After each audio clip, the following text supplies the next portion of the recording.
नमस्कार व्यूअर्स, मैं doctor Sushant Mehra homeo healer से आप सबका स्वागत करता हूं। आज हम डिस्कस करेंगे कॉन्स्टिपेशन के बारे में। कॉन्स्टिपेशन को हम मेडिकली किस तरह से डिस्क्राइब करते हैं या किस तरह से हम मानते हैं, आइए जानें। कॉन्स्टिपेशन को हम किसी भी पेशेंट को अगर कहते हैं कि कॉन्स्टिपेशन है, तो इसके लिए बहुत ज़रूरी है कि आपका पेट हफ्ते में 3 बार से भी कम साफ हो रहा है।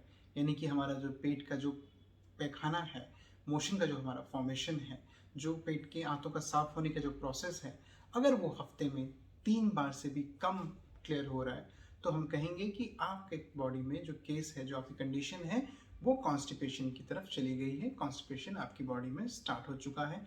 कॉन्स्टिपेशन अपने आप में बीमारी नहीं, एक तरह के शरीर के सिम्टम्स का ही हिस्सा है, जो कि ये शो करता है कि कहीं ना कहीं कोई दिक्कत आ रही है जो हमारे डाइजेशन को इफेक्ट कर रही है, जिसके परिणाम स्वरूप हमें कॉन्स्टिपेशन डेवलप होना शुरू हो चुका है। यानी कि कॉन्स्टिपेशन की वजह से हमारी बड़ी आंत अपने आप को प्रॉपरली खाली नहीं कर पाती या साफ नहीं कर पाती है। आंतों के अंदर खास तौर पे हम बात कर रहे हैं हम बड़ी आंत की यहाँ पे। तो बड़ी आंत का एक खास मूवमेंट रहता है जिसको हम बोलते हैं पेरिस्टाल्टिक मूवमेंट। कॉन्स्टिपेशन के दौरान ये मूवमेंट को जो है हम देखते हैं कि यह कमज़ोर पड़ जाता है या प्रॉपर नहीं हो पाता है, जिसकी वजह से जो फूड है, जो स्टेप वाइज आगे बढ़ता है, वो नहीं हो रहा है। इसका रिजल्ट क्या होता है, जब फूड हमारा स्लो स्लो मूव करेगा आंतों के अंदर, बड़ी आंत के अंदर, तो उसका जो वाटर कंटेंट है वो बड़ी आंत एब्जॉर्ब करती रहेगी, जिसकी वजह से स्टूल और ज़्यादा हार्ड हो जाएगा और इस हार्ड होने की वजह से उसकी मूवमेंट और ज़्यादा स्लो डाउन हो जाएगी। रिजल्ट करता है हमारे कॉन्स्टिपेशन में, हार्ड स्टूल में, और डिफ़िकल्ट उसको एक्सपेल्ड आउट करने में, उसको बहुत मुश्किल से जो है बॉडी से बाहर निकालने में मुश्किल आती है इस चीज़ के साथ। कॉन्स्टिपेशन में कई बार हम देखते हैं कि आंतों के अंदर, बड़ी आंत के अंदर किसी तरह का कोई ऑब्स्ट्रक्शन अगर डेवलप हो जाता है, तो भी कॉन्स्टिपेशन डेवलप होने के चांसेस बढ़ जाते हैं। तो यानी कि बड़ी आंत में कोई ऑब्स्ट्रक्शन अगर आ रहा है, कोई रुकावट पैदा हो रही है किसी भी वजह से, चाहे वहाँ पे कोई ट्यूमर फॉर्मेशन आ रहा है, चाहे वहाँ पे कोई ग्रोथ आना शुरू हो गई है, चाहे वहाँ पे पॉलिप फॉर्मेशन होना शुरू हो गया है, तो किसी वजह से अगर वहाँ पे ऑब्स्ट्रक्शन डेवलप होना शुरू हो गया है, रास्ता रुकना शुरू हो गया है, तो वो भी वजह रहती है कॉन्स्टिपेशन होने की। इसके अलावा खान पीन में अगर हमारा वाटर इनटेक और फाइबर इनटेक कम है, तो भी हमारी बॉडी में हम देखते हैं कि कॉन्स्टिपेशन बहुत ही कॉमनली डेवलप होना शुरू हो जाता है। कॉन्स्टिपेशन के सिम्टम्स को हम समझेंगे किस तरह से? अगर एक आम भाषा में हमें समझना हो, तो हम किस तरह से जानेंगे कि हमें कॉन्स्टिपेशन के सिम्टम्स आ रहे हैं? जैसे मैंने शुरू में ही बताया कि अगर मेडिकली हमने बात की है, हफ्ते में 3 दिन से भी कम आपका पेट साफ हो रहा है, तो आप कॉन्स्टिपेशन कैटेगरी में आना शुरू हो चुके हैं। तो यानी कि अगर पेट साफ होने में हमें ज़्यादा दिन का गैप हो रहा है, तो आपकी कंडीशन कॉन्स्टिपेशन की तरफ जा रही है। दूसरी चीज़, मोशन अगर बहुत ज़्यादा सख्त रह रहा है, हार्ड रह रहा है, तो हम कहेंगे कि मोशन में कॉन्स्टिपेशन के सिम्टम्स आना शुरू हो गए हैं। तीसरी चीज़, अगर खुल के पेट साफ नहीं हो रहा है, सेटिस्फैक्ट्री स्टूल नहीं है, अनसेटिस्फैक्ट्री स्टूल है, तो ये भी एक कॉन्स्टिपेशन की तरफ ही इंडिकेटेड सिम्टम आना शुरू हो जाता है। तो पेट का साफ खुल के होना बेहद ज़रूरी है, सॉफ्ट स्टूल का होना बहुत ज़रूरी है, टाइमली स्टूल का रेगुलेट होना बहुत ज़रूरी है। ये 3 इंपॉर्टेंट पॉइंट्स हैं जो कि हमें हेल्प करते हैं समझने में कंडीशन को और एनालाइज करने में कि कंडीशन में आपकी कॉन्स्टिपेशन डेवलप हो रही है या नहीं, और अगर हो भी रही है तो उसकी इंटेंसिटी कितनी हायर जा रही है। कॉन्स्टिपेशन के केसेस में हमने देखा है कि स्टूल आमतौर पे सख्त भी हो जाता है, लंपी भी बन जाता है, पेट अफर जाता है, पेट टाइट हो जाता है, पेट में क्रैम्प्स का आना शुरू हो जाता है, दर्द आना शुरू हो जाता है। इसके अलावा भूख भी हमारी कम हो जाती है। ये भी कुछ एडिशनल सिम्टम्स हैं जो कि हम आमतौर पे बड़े ही आराम से कॉन्स्टिपेटेड केसेस में साथ में देखते हैं। अब जाने हम कि किस तरह की कॉम्प्लिकेशंस हमारे इन कॉन्स्टिपेशंस की वजह से डेवलप हो सकती है। सबसे कॉमन तो है कि हमें डिस्कम्फर्ट हमारा बढ़ जाएगा, बट इसके अलावा कई बार जो है कोलोरेक्टल कैंसर कंडीशंस भी इसमें डेवलप हो जाती हैं, या फिर उनसे जुड़ी हुई सिम्टम्स आना शुरू हो जाते हैं, पाइल्स की दिक्कत आना शुरू हो जाती है, फिस्चुला, फिशर, इस तरह के सिम्टम्स हमें देखने को मिलते हैं इन कंडीशंस के अंदर।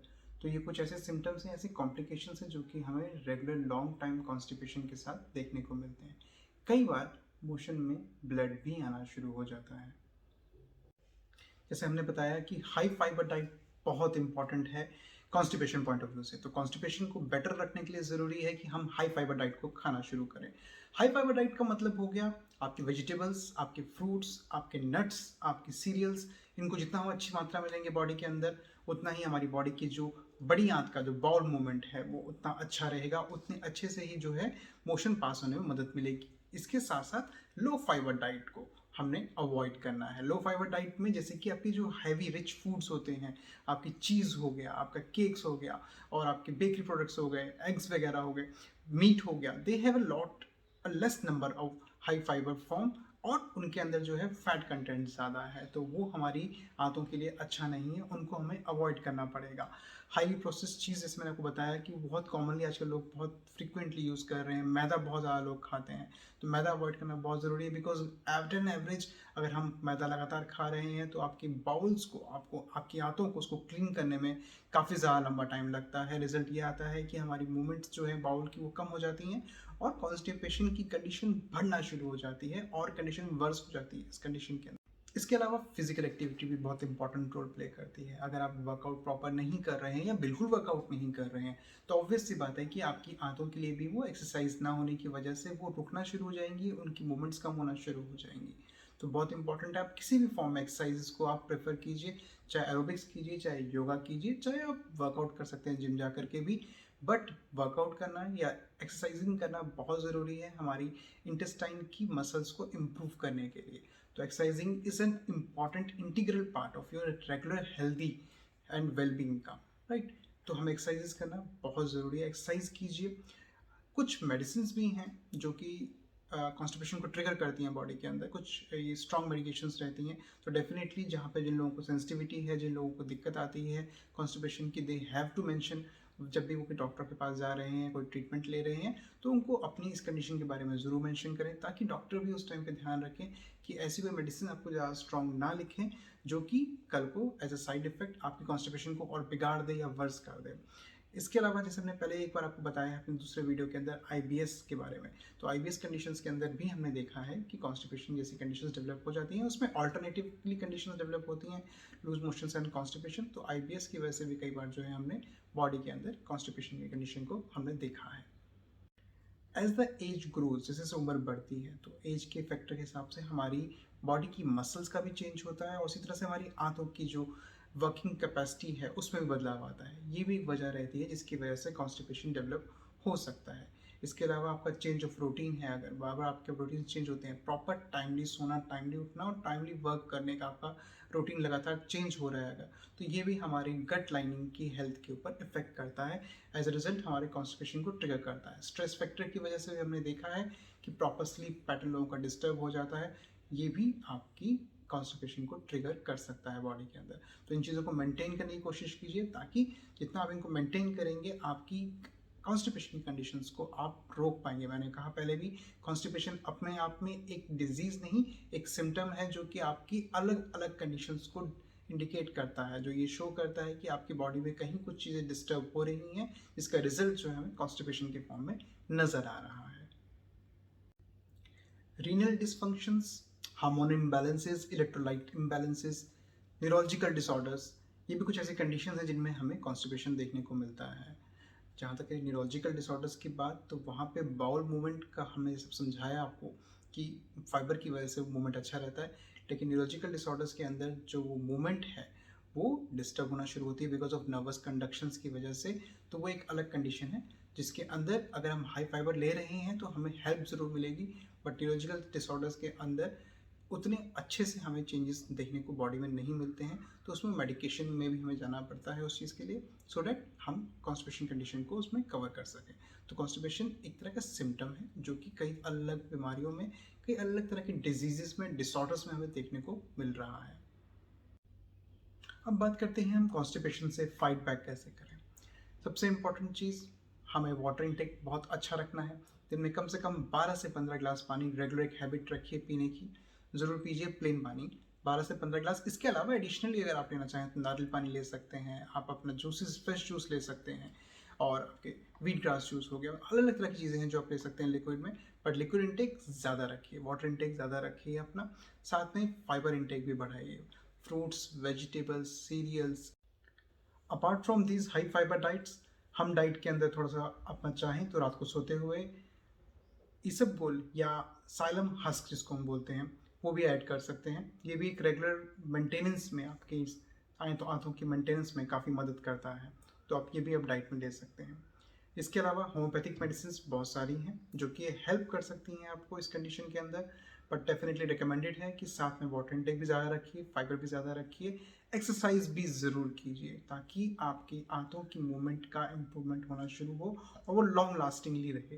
होम्योपैथिकली अगर हम बात करें तो बहुत सारी मेडिसिन है, नक्स फॉर्मिका है, ओपियम है, आपका ब्राइनिया है, आपका प्लम्बम मेट है, आपका हर एक मेडिकेशन का अलग अलग वे ऑफ एक्शन है और बहुत ही डीप में बहुत अच्छा एक्शन इनका देखने को मिलता है।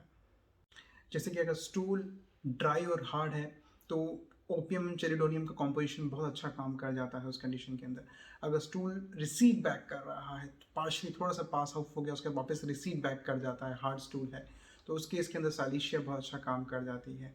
सिमिलर वे में अगर आपकी मोशन की जो अर्ज है वो इनइफेक्चुअल है, प्रॉपरली उतना इफेक्टिवली आपका अर्ज नहीं उठ रहा है, तो वहाँ पर नक्स फॉर्मिका एक अच्छा मेडिसिन है जो कि हेल्प करता है। अर्ज बिल्कुल नहीं उठ रहा है, ड्राइनेस रह रही है रेक्टम के अंदर, तो वहाँ पे एलुमिना बहुत अच्छा काम करती है। तो ये कुछ मेडिसिन हैं जो बताया है हमने आपको, लेकिन डेफिनेटली इनको लेना तभी है आपने जब आपके डॉक्टर आपको रिकमेंड करें, सो दैट आपको उसमें हेल्प मिलना शुरू होगी। काफ़ी ज़्यादा गैस पास हो रही है, ब्लॉटिंग रह रही है, तो वहाँ लाइकोपोडियम काफ़ी अच्छा हेल्प करती है। इसके अलावा अगर फिस्चुला की दिक्कत आ रही है साथ में, तो वहाँ पे रतानिया के साथ अगर हम बात करें, एसिडिट को हम देते हैं, तो कॉन्स्टिपेशन बहुत अच्छा वहाँ पे भी हेल्प मिलता है हमें कंट्रोल करने में। तो आज हमने अलग अलग चीज़ों के बारे में जाना कॉन्स्टिपेशन से जुड़े हुए, हमें किस तरह से इसको इम्प्रूव करना है, क्या कॉजेज़ रहते हैं, किस तरह से कॉन्स्टिपेशन डेवलप होता है और क्या क्या चीज़ें हैं जो हमें हेल्प कर सकती हैं इसको इम्प्रूव करने के लिए। आगे वीडियो देखते रहिए, लाइक करते रहिए, शेयर करते रहिए। Thank you.